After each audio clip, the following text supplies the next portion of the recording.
Welcome to the debate. জানেন, যখন কোনো প্রলয়ঙ্করী ঘূর্ণিঝড় পেরিয়ে যায় আর আকাশ হঠাৎ পরিষ্কার হয়ে আসে, তখন আমাদের মনে একটা অদ্ভুত স্বস্তি কাজ করে। হ্যাঁ, চারপাশের ক্ষয়ক্ষতি দেখেও মনে হয়, যাক বাবা, অন্তত বেঁচে তো গেলাম, বিপদ কেটে গেছে। একদম। কিন্তু বিপদ কি সত্যিই কাটে? আসলে আবহাওয়া বিজ্ঞানে এই ব্যাপারটাকে বলে আই অব দ্য স্টর্ম বা ঘূর্ণিঝড়ের চোখ। ওই পরিষ্কার আকাশটা কিন্তু ঝড়ের কেন্দ্রবিন্দু মাত্র। মানে আপনি ভাবছেন ঝড় শেষ, কিন্তু ওটা একটা সাময়িক বিরতি। কিছুক্ষণ পরেই তো ঝড়ের দ্বিতীয়ার্ধ আরও ভয়ঙ্কর রূপ নিয়ে আছড়ে পড়ে। খুব সুন্দর একটা উপমা দিলেন। মানে আজ আমরা পশ্চিমবঙ্গের রাজনীতি নিয়ে যে আলোচনা করতে বসেছি, তার সাথে উপমাটি একদম খাপে খাপে বসে যায়। তা তো বটেই। ২০২৬ সালের পশ্চিমবঙ্গ বিধানসভার নির্বাচনের ফলাফল তো কোনো সাধারণ ব্যাপার নয়। ঠিক ১৫ বছরের তৃণমূল কংগ্রেস শাসনের অবসান, আর ভারতীয় জনতা পার্টি ২৯৪টি আসনের মধ্যে ২০৭টি আসন পেয়ে ক্ষমতায় এসেছে। আজকের আলোচনার মূল প্রশ্ন হল, এই রাজনৈতিক পালাবদল কি সত্যি পশ্চিমবঙ্গের হিন্দু সম্প্রদায়ের জন্য একটা প্রকৃত কাঠামোগত স্বস্তি, নাকি ৩৪ বছরের বামফ্রন্ট শাসনের অবসানের পর তৃণমূলের উত্থানে আমরা যে রাজনৈতিক আধিপত্য বা সহিংসতার পুনরাবৃত্তি দেখেছিলাম, এটাও ঠিক তারই একটা নতুন সংস্করণ? হ্যাঁ, এটাই আমাদের ডিবেট। আমি আজ যুক্তি দেব যে এই জয় রাজ্যের হিন্দুদের জন্য এক ঐতিহাসিক স্বস্তি। এটা ১৯৪৬-৪৭ সাল থেকে চলে আসা জনতান্ত্রিক পরিবর্তনের ধারাকে রুখে দিয়েছে। আর সবচেয়ে বড় কথা, রাজ্যকে একটা পশ্চিম বাংলাদেশ হওয়ার হাত থেকে বাঁচিয়েছে। আর আমি প্রমাণ করব যে আপনি যাকে স্বস্তি বলছেন তা মূলত একটা ভ্রম। ২০১১ সালে বাম শাসনের অবসানের পর মানুষ যখন বিপুল উৎসাহে পরিবর্তনের ডাক দিয়েছিল, তখন তারাও ভেবেছিল অরাজকতার দিন শেষ। তা ভেবেছিল। কিন্তু বাস্তবে আমরা কি দেখলাম? বাম আমলের সে একই পার্টিতন্ত্র তৃণমূলের দাদাগিরি আর সিন্ডিকেট রাজে রূপান্তরিত হল। আজ ২০২৬-এ দাঁড়িয়ে আমার মনে হচ্ছে এই পালাবদল কোনো কাঠামোগত স্বস্তি নয়, বরং সেই পুরনো অরাজকতারই একটা নতুন মোড়ক। আপনার এই সংশয়টা কিন্তু খুবই স্বাভাবিক। ২০১১ সালের তিক্ত অভিজ্ঞতার পর বাংলার মানুষের মনে এই ভয় থাকাটা অস্বাভাবিক নয়। কিন্তু এবার আমাদের একটু গভীরে গিয়ে দেখতে হবে, কেন এই পালাবদল আগেরগুলোর থেকে আলাদা। আচ্ছা, আলাদা কেন মনে হচ্ছে আপনার? আমি ওয়ার্স্ট কেস সিনারিও, সবচেয়ে খারাপ পরিস্থিতির কথা দিয়ে শুরু করতে চাই।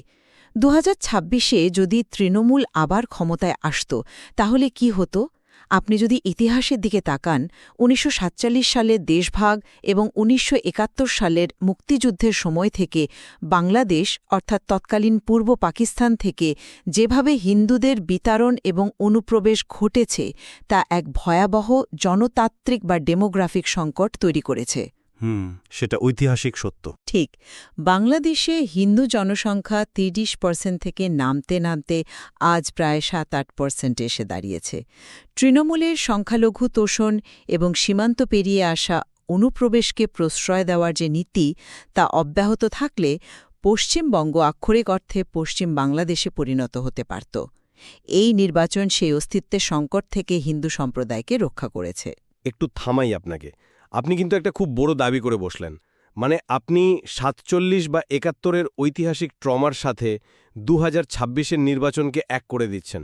এক করছি কারণ দুটোর মধ্যে তো গভীর সম্পর্ক আছে। কিন্তু আপনি কি ভেবে দেখেছেন যে এই ইতিহাসকে কিভাবে রাজনীতিক ফায়দা নোটার জন্য কারসাজি করা হচ্ছে? সমাজবিজ্ঞানের ভাষায় একে বলে পলিটিক্স অফ মেমরি বা রাজনীতির স্মৃতি। পলিটিক্স অফ মেমরি বলতে ঠিক কি বোঝাতে চাইছেন এখানে? বলছি, ধরুন একটা সম্প্রদায়ের মনে পুরনো কোনো আঘাত বা ট্রমা আছে। রাজনৈতিক দলগুলো সেই পুরনো স্মৃতিকে উস্কে দিয়ে বর্তমানের একটা কৃত্রিম ভয় তৈরি করে। ২০২৪ সালে বাংলাদেশে শেখ হাসিনার পতনের পর সেখানকার হিন্দুদের উপর যে হামলা হয়েছিল, সেই স্মৃতিটাকে অত্যন্ত সুকৌশলে পশ্চিমবঙ্গে ব্যবহার করা হয়েছে। এটা তো কোনো কৃত্রিম ভয় নয়। দাঁড়ান, আমাকে শেষ করতে দিন। সাধারণ মানুষকে বোঝানো হয়েছে যে তৃণমূল আবার জিতলে তোমরাও সংখ্যালঘু হয়ে যাবে, তোমাদেরও ঘর ছাড়তে হবে। এই যে ভয়, এই ভয়টাকে জাতীয়তাবাদের মোড়কে বিক্রি করা হয়েছে। এটি কোনো বাস্তব স্বস্তি নয়, বরং ভীতি প্রদর্শনের মাধ্যমে ক্ষমতা দখলের একটা নিখুঁত কৌশল। আমি একেবারেই মানতে পারছি না যে এটা কেবল একটা কৃত্রিম ভয় বা পলিটিক্স অফ মেমরি। মানে ভয়টা মানুষের মনে এমনি এমনি তৈরি হয়নি, এর পিছনে নিরেট পরিসংখ্যান এবং বাস্তব অভিজ্ঞতা আছে।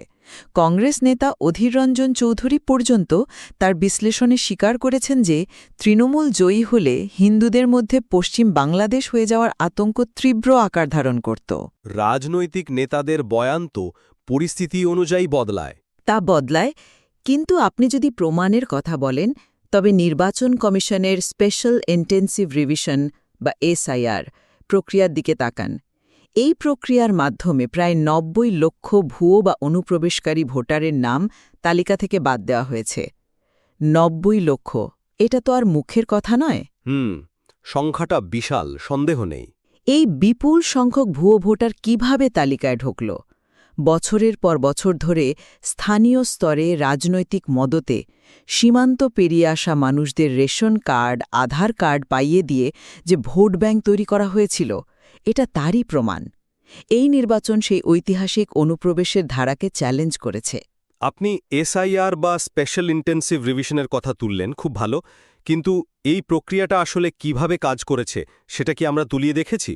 আপনি যাকে অনুপ্রবেশকারী বিতরণ বলছেন, অনেক বিশেষজ্ঞ তাকে রক্তপাতহীন রাজনৈতিক গণহত্যা বা ব্লাডলেস পলিটিক্যাল জেনোসাইড হিসেবে আখ্যা দিয়েছেন। হ্যাঁ, রক্তপাতহীন রাজনৈতিক গণহত্যা, এটা তো একটা চরম অতিরঞ্জিত শব্দবন্ধ। ভুয়ো ভোটার বাদ দেওয়াটা কবে থেকে গণহত্যা হলো? শব্দটা চরম মনে হতে পারে, কিন্তু প্রক্রিয়াটা বুঝলে আপনার তা মনে হবে না। ধরুন, আপনি এমন একটা এলাকায় থাকেন যেখানে নির্দিষ্ট একটা সম্প্রদায়ের বাস। হঠাৎ করে বুথ লেভেল অফিসাররা এসে কোনো আগাম নোটিশ ছাড়াই সামান্য নথিপত্রের ত্রুটির অজুহাতে পুরো ব্লক বা পাড়ার নাম ভোটার তালিকা থেকে মুছে দিল। কিন্তু নথিপত্র তো যাচাই করা দরকার, তাই না? যাচাই করা দরকার, কিন্তু নন্দীগ্রামের মতো এলাকার পরিসংখ্যানটা একটু দেখুন।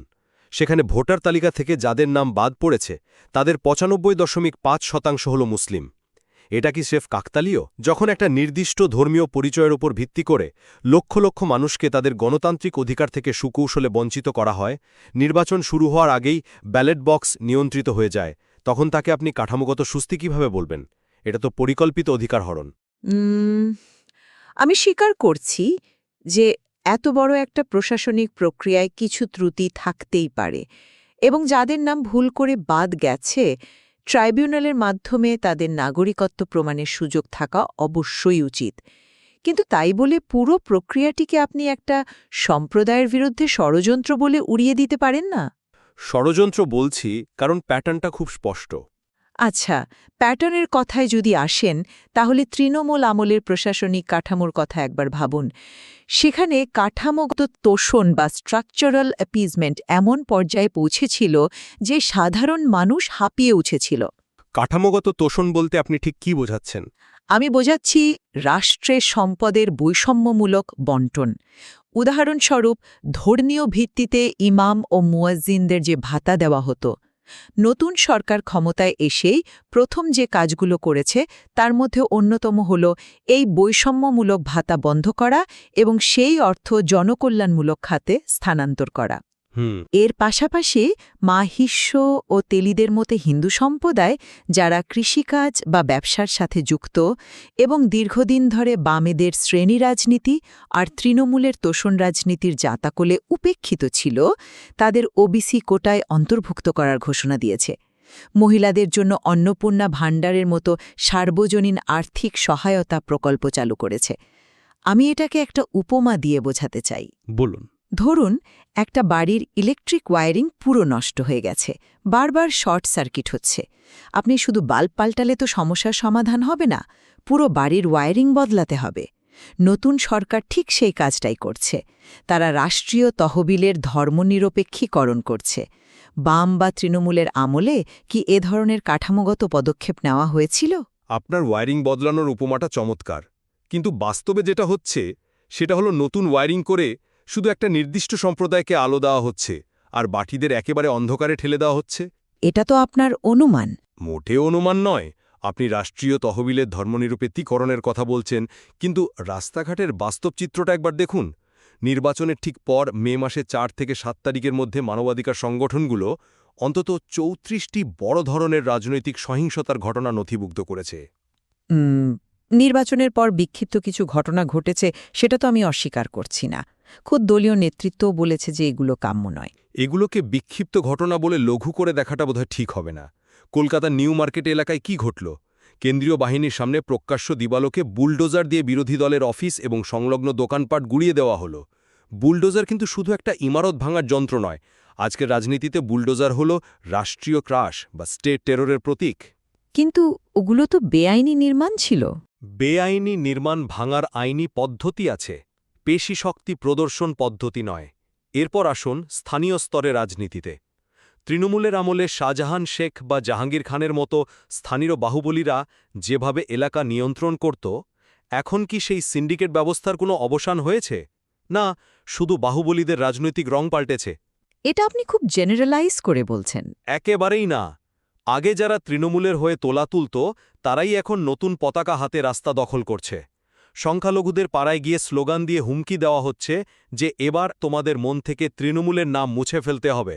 কিন্তু এর সাথে সরকারের কাঠামোগত নীতির কি সম্পর্ক? স্থানীয় স্তরের কিছু দুষ্কৃতী যদি পুরনো অভ্যাসবশত এসব করে থাকে, সেটা তো প্রশাসনিক ব্যর্থতা, আদর্শগত নীতি নয়। এখানেই তো আসল সমস্যা। আপনি প্রশাসন আর রাজনীতিকে আলাদা করে দেখছেন, কিন্তু তৃণমূলের দাদাগিরি আর আজকের এই দাদাগিরির মধ্যে একটা মৌলিক তফাত আছে, আর সেটা আরও ভয়ঙ্কর। তৃণমূলের সিন্ডিকেট ছিল মূলত অর্থ এবং ক্ষমতার ওপর নির্ভরশীল, কিন্তু এখন যেটা হচ্ছে তার সাথে যুক্ত হয়েছে উগ্র ধর্মীয় মেরুকরণ। উগ্র ধর্মীয় মেরুকরণ? আপনি কি একটু বাড়িয়ে বলছেন না? না, আপনি রাস্তার নাম পরিবর্তনের ঘটনাগুলো দেখুন। এনপাড়া মসজিদ বাড়ি রোডের মতো দীর্ঘদিনের পুরনো রাস্তার নাম জোরপূর্বক মুছে ফেলার চেষ্টা হয়েছে। রাস্তার নাম মুছে ফেলা তো কোনো সাধারণ প্রশাসনিক বা অর্থনৈতিক পদক্ষেপ নয়।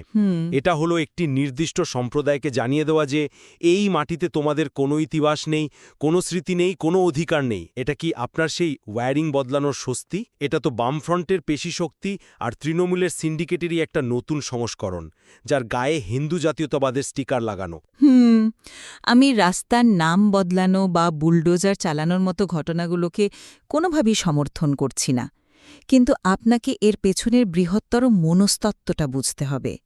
আপনি যেটাকে উগ্র জাতীয়তাবাদ বলছেন, সেটা আসলে দীর্ঘদিনের পুঞ্জীভূত বঞ্চনা এবং অস্তিত্ব হারানোর আশঙ্কার একটা অনিয়ন্ত্রিত বহিঃপ্রকাশ। আমি আপনাকে একটু অন্যভাবে ভাবতে অনুরোধ করব। কিভাবে? এটিকে নিছক ক্ষমতা দখলের লড়াই হিসেবে না দেখে একটি আদর্শিক বা কালচারাল শিফট হিসেবে দেখুন। কালচারাল শিফট মানে? একটু বুঝিয়ে বলবেন কি? অবশ্যই। আপনি খেয়াল করে থাকবেন, নতুন মুখ্যমন্ত্রীর শপথ গ্রহণ অনুষ্ঠিত হয়েছে ঠিক রবীন্দ্রনাথ ঠাকুরের জন্মবার্ষিকীতে। এটা কিন্তু কোনো সাধারণ সিদ্ধান্ত নয়, এটা একটা গভীর প্রতীকী বার্তা। ৩৪ বছর ধরে বামপন্থীরা বাংলার নিজস্ব সংস্কৃতিকে বুর্জোয়া বলে দূরে সরিয়ে রেখেছিল, আর তৃণমূল কংগ্রেস মেতেছিল এক ধরনের দিশাহীন সুবিধাবাদী রাজনীতিতে। সে ব্যাপারে দ্বিমত নেই। সেখানে দাঁড়িয়ে এই নতুন সরকার বাংলার নিজস্ব শেকড়ে, অর্থাৎ বাঙালি অস্মিতায় ফিরে যেতে চাইছে। ১ দশকেরও বেশি সময় ধরে পশ্চিম বর্ধমানের দুরামাথা মন্দিরের মতো বহু উপাসনালয় অজানা কারণে বন্ধ করে রাখা হয়েছিল, সেগুলো নতুন সরকার এসে খুলে দিয়েছে। এগুলো প্রমাণ করে যে এটি কেবল একটি রাজনৈতিক পালাবদল নয়, এটি একটি সাংস্কৃতিক পুনরুদ্ধার বা কালচারাল রেনেসা। আপনার এই রবীন্দ্রনাথ ঠাকুরের উদাহরণটাতে আসলে সবচেয়ে বড় স্ববিরোধিতা লুকিয়ে আছে। এটি একটি জোরালো যুক্তি যে শপথ গ্রহণের দিন হিসেবে ২৫শে বৈশাখকে বেছে নেওয়া হয়েছে, কিন্তু আপনি কি ভেবে দেখেছেন যে রবীন্দ্রনাথের আদর্শ আর আজকের এই হিন্দু জাতীয়তাবাদী আদর্শের মধ্যে কতটা আকাশ-পাতাল তফাত? তফাত কেন হবে? রবীন্দ্রনাথ তো বাংলারই অহংকার। তফাত এই কারণে যে রবীন্দ্রনাথ ঠাকুরের মূল দর্শন ছিল সর্বজনীন মানবতাবাদ। তিনি উগ্র জাতীয়তাবাদ এবং বিভাজনের রাজনীতির ঘোর বিরোধী ছিলেন। ন্যাশনালিজম প্রবন্ধে তিনি স্পষ্ট লিখেছিলেন যে দেশপ্রেমকে মানবতার ঊর্ধ্বে স্থান দেওয়াটা একটা অপরাধ। আর আজ সেই ঠাকুরের নাম ব্যবহার করে এমন একটি রাজনৈতিক মতাদর্শ প্রতিষ্ঠা করা হচ্ছে, যার মূল ভিত্তি হল অপর বা আদারকে শত্রু হিসাবে চিহ্নিত করা। কিন্তু জাতীয়তাবাদ মানেই তো শত্রুতা নয়। আপনি বাস্তব চিত্রটা দেখুন। ইতিহাস ও ঐতিহ্যের স্মারকগুলোতে সিন্দুর লেপে দেওয়া হচ্ছে, মুসলিম মহিলাদের হিজাব পরায় বাধা দেওয়া হচ্ছে, গরুর মাংসের ব্যবসায়ীদের হুমকি দেওয়া হচ্ছে। এগুলো কি সত্যিই রবীন্দ্র আদর্শের প্রতিফলন?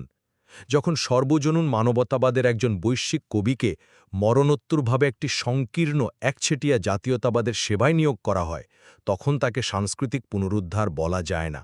এটি হলো ইতিহাসকে নিজের সুবিধামতো হাইজ্যাক করা বা ইতিহাসের কারসাজি। আপনি পুরো বিষয়টিকে একটি নেতিবাচক লেন্সে দেখছেন। আপনি প্রান্তিক কিছু ঘটনাকে কেন্দ্র করে বৃহত্তর কাঠামোগত পরিবর্তনকে অস্বীকার করছেন। আমাদের বারবার মনে রাখতে হবে যে পশ্চিমবঙ্গ ভারতের আর ৫টি রাজ্যের মতো নয়। এই রাজ্যটি দেশভাগের সরাসরি ফল। আমি সেটা অস্বীকার করছি না। ১৯৪৬ সালের গ্রেট ক্যালকাটা কিলিং বা ডাইরেক্ট অ্যাকশন ডের সময় যেভাবে কলকাতার রাজপথে রক্ত গঙ্গা বয়েছিল, বা ৭১ সালে যখন কোটি মানুষ প্রাণ ভয়ে সীমান্ত পেরিয়ে এই বাংলায় আশ্রয় নিয়েছিল, সেই স্মৃতিগুলো এই মাটির মানুষের অস্থিমজ্জায় মিশে আছে। এটা কোনো বইতে পড়া ইতিহাস নয়, এটা এখানকার মানুষের যাপিত জীবন। তৃণমূল কংগ্রেস যখন খোলাখুলিভাবে নির্দিষ্ট একটি সম্প্রদায়কে তোষণ করছিল এবং অনুপ্রবেশকে স্রেফ একটা ভোট ব্যাংক হিসেবে ব্যবহার করছিল, তখন সাধারণ হিন্দু বাঙালির অবচেতন মনে সেই পুরনো ট্রমা ফিরে এসেছিল। কিন্তু সেই ট্রমা বা ভয়কে ব্যবহার করে কি রাজ্যের আসল সমস্যাগুলো সমাধান হচ্ছে? অস্তিত্ব যখন সংকটের মুখে, তখন সেটাই সবচেয়ে বড় সমস্যা। সাধারণ মানুষ ভয় পাচ্ছিল যে তারা হয়তো তাদের নিজেদের রাজ্যে, নিজেদের পাড়াতেই একদিন সংখ্যালঘু হয়ে পড়বে। তাদের মনে হচ্ছিল তাদেরও একদিন বাংলাদেশ থেকে বিতাড়িত হিন্দুদের মতো পরিণতি বরণ করতে হবে। ২০২৬-এর এই নির্বাচন সেই ঐতিহাসিক ভয়াবহতা থেকে তাদের রক্ষা করেছে। আপনি যেটাকে ভয়ের রাজনীতি বলছেন, সাধারণ মানুষ সেটাকে তাদের অস্তিত্ব রক্ষার শেষ সুযোগ হিসেবে দেখেছে। আমি মানছি যে দেশভাগের স্মৃতি এবং পূর্ব বাংলা থেকে আসা ছিন্নমূল মানুষের ট্রমা পশ্চিমবঙ্গের সমাজ ও মনস্তত্ত্বে গভীরভাবে প্রতীত। কিন্তু আমার প্রশ্ন হল, সেই ট্রমা বা স্মৃতিকে কিভাবে ব্যবহার করা হচ্ছে? মতুয়া বা নমশূদ্র সম্প্রদায়ের মানুষের কথা একবার ভাবুন। হ্যাঁ, তারা তো এই জয়ে বড় ভূমিকা রেখেছে। কিন্তু ওই মানুষেরা যুগ যুগ ধরে সামাজিক ও অর্থনৈতিকভাবে পিছিয়ে ছিল। তাদের বঞ্চনার প্রকৃত সমাধান না করে তাদের পরিচয়কে কেবল ধর্মীয়ভাবে নির্যাতিত উদ্বাস্তু হিসেবে আটকে রাখা হচ্ছে। তাদের মনে করিয়ে দেওয়া হচ্ছে যে তোমরা নির্যাতিত, তোমাদের অস্তিত্ব বিপন্ন। ভয়ের রাজনীতি কি কখনো প্রকৃত উন্নয়ন আনতে পারে? কিন্তু উন্নয়ন তো থেমে নেই। আমি সেখানে আসছি। আপনি অনুপ্রবেশের কথা বলছেন। আর্থসামাজিক কারণে নিছক পেটের দায়ে কাঠতার পেরিয়ে আসা গরিব মানুষদের সাথে জাতীয় নিরাপত্তার প্রশ্নকে গুলিয়ে ফেলা হচ্ছে। এই যে পুরো ন্যারেটিভটা, হিন্দুরা বিপদে, আমাদের একজোট হতে হবে, এটি কি সত্যিই রাজ্যের দীর্ঘস্থায়ী বেকারত্ব, বেহাল শিল্প বা অনুন্নত স্বাস্থ্য ব্যবস্থার কোনো সমাধান দিচ্ছে? আপনি দুটো আলাদা বিষয় মেলাচ্ছেন। না, কারণ এটা মূল অর্থনৈতিক সমস্যাগুলো থেকে মানুষের মনোযোগ সরিয়ে দেওয়ার একটি নিখুঁত কৌশল। যখন আপনার বাড়িতে খাবার নেই, কাজ নেই, তখন আপনাকে বলা হচ্ছে আগে নিজের ধর্ম বাঁচাও, তারপর খাবার। এটা কি রাজনৈতিক চালাকি নয়? অর্থনৈতিক ইস্যুগুলোকে সরকার মোটে উপেক্ষা করছে না, কিন্তু আপনি ১৫ বছরের তৃণমূল শাসনের দিকে একবার ফিরে তাকান। প্রাতিষ্ঠানিক দুর্নীতির যে শিখর গজিয়েছিল রাজ্যে, স্কুল শিক্ষক নিয়োগ দুর্নীতি, যেখানে যোগ্য প্রার্থীরা বছরের পর বছর রাস্তায় বসে থেকেছে আর টাকার বিনিময়ে চাকরি বিক্রি হয়েছে, কয়লা পাচার, বালি পাচার, পুরো ব্যবস্থাটাই একটা ক্রিমিনাল এন্টারপ্রাইজে পরিণত হয়েছিল। দুর্নীতির প্রশ্নে আমি আপনার সাথে সম্পূর্ণ একমত। মানুষ তার বিরুদ্ধে একটি শক্তিশালী এবং শৃঙ্খলাপরায়ণ বিকল্প খুঁজছিল। বামপন্থীয় কংগ্রেস নেতারাও স্বীকার করেছেন যে মানুষের মধ্যে তৃণমূলের প্রতি যে পুঞ্জীভূত ক্ষোভ ছিল, বিজেপি তার রাজনৈতিক ফায়দা তুলতে পেরেছে, কারণ তারা একই সাথে সুশাসন এবং জাতীয়তাবাদী সুরক্ষার প্রতিশ্রুতি দিতে পেরেছে। আর অনুপ্রবেশের প্রশ্নটিকে শুধু গরিব মানুষের পারাপার বলে লঘু করে দেখাটা কিন্তু সাংঘাতিক ভুল। এটি সরাসরি রাজ্যের ডেমোগ্রাফি বা জনতত্ত্বকে প্রভাবিত করে, যা শেষ পর্যন্ত সম্পদ এবং রাজনৈতিক ক্ষমতার বণ্টন নির্ধারণ করে। দেখুন, তৃণমূল সরকারের প্রতি মানুষের গভীর ক্ষোভ ছিল, এবং সেই প্রতিষ্ঠান বিরোধিতাই যে এই নির্বাচনের ফলাফলে বড় ভূমিকা রেখেছে তাতে কোনো সন্দেহ নেই। কিন্তু আমি যে জায়গাটিতে বারবার জোর দিচ্ছি, আর যে কারণে আমি এটাকে কোনো স্বস্তি মানতে নারাজ, তা হল ক্ষমতার হাতবদল হয়েছে ঠিকই, কিন্তু ক্ষমতার চরিত্র বদলায়নি। চরিত্র বদলায়নি মানে? আপনি একটু পেছনের দিকে তাকান। 2006-07 সালে সিঙ্গুর নন্দীগ্রামের সময়ে বামফ্রন্টের যে আধিপত্যবাদী রূপ আমরা দেখেছিলাম, তারা যেভাবে পঞ্চায়েত থেকে শুরু করে সব স্তরে বিরোধী শূন্য করা রাজনীতি করত, 2011 সালে পরিবর্তনের পর তৃণমূলও ঠিক একই কায়দা রপ্ত করেছিল। আর আজ 2026-এ এসে আমরা কি দেখছি? আমরা দেখছি একটা কাঠামোগত পরিবর্তনের শুরু। না, আমরা দেখছি সেই একই দমন পীড়ন।